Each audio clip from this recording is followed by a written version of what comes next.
Rose.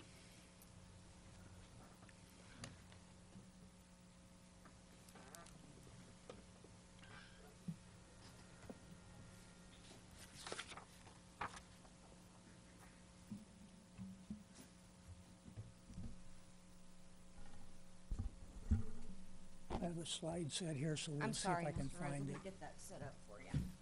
Before I start, having looked at the paperwork, I saw that you had a 3-minute limitation on presentations under citizens' presentation.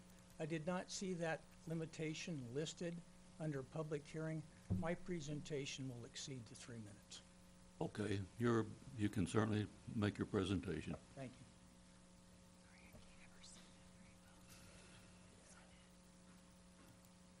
There we go. Bill Rose, 219 Inverness.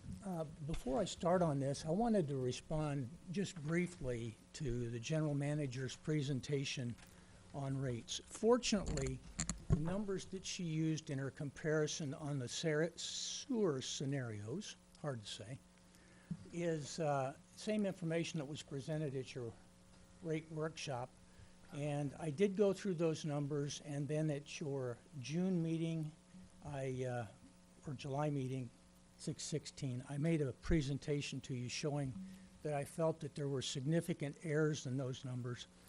I find that they're still there during this presentation. One of the things which was missing on a slide this time, which was done in the prior presentation, is the rate structure with no cap generated $475,000 more than any of the other rate structures.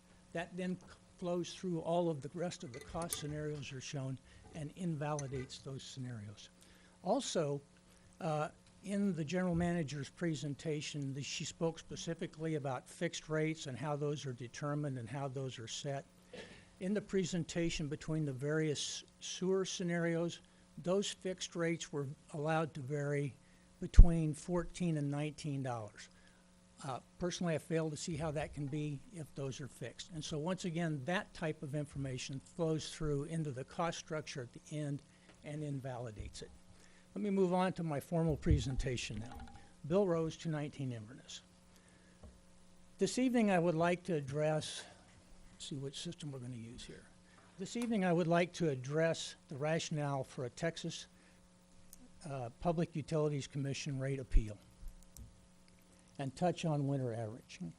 For the record, this is the 14th consecutive month that winter averaging has been brought to your attention. Under the PUC rules, in any proceeding involving any proposed change of rates, the burden of proof shall be on the provider of water and sewer services to show that the proposed change is just and reasonable. We have previously addressed the Texas Administrative Code's requirement that a method of separating customers by class shall be adopted so as to apply rates that will accurately reflect the cost of service to each class of customer. Gentlemen, whether the requirement is directly applicable to the MUD or not, that concept will easily fall under the PUC standard of just and reasonable. So let's compare the rate structure that you have proposed versus a just and reasonable rate structure.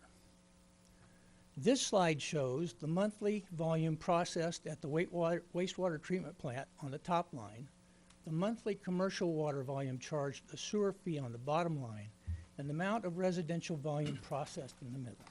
Now, the source of the data on this slide are open records requests, so I'm comfortable that it is accurate. I need to make a small note here. This data is for calendar year 2014.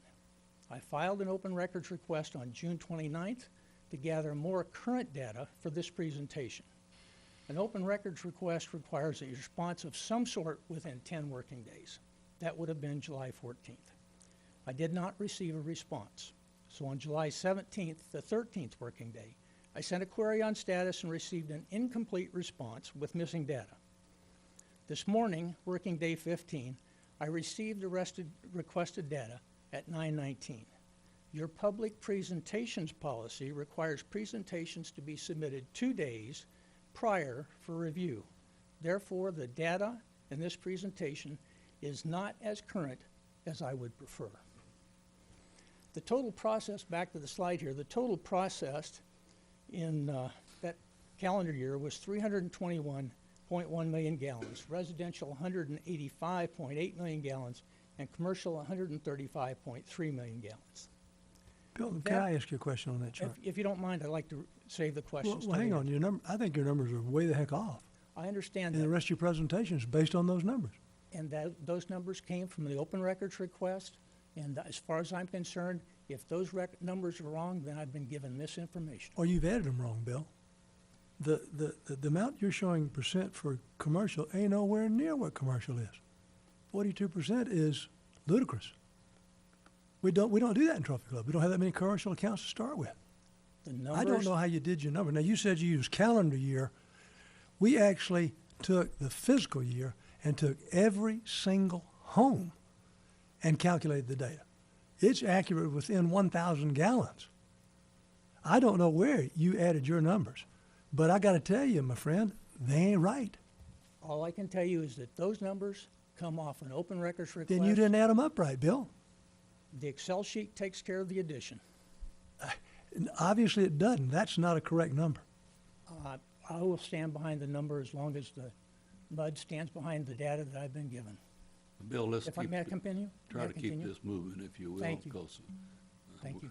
we're going to exceed a lot of time. Well, I'll step back. The rest of it's nonsense because those numbers are nonsense. And since So, the, like I said, the data the from board, pardon me, since the board feels that what you're presenting is totally erroneous, we are certainly going to listen to it, but we don't want to spend all evening doing it, so you go right ahead.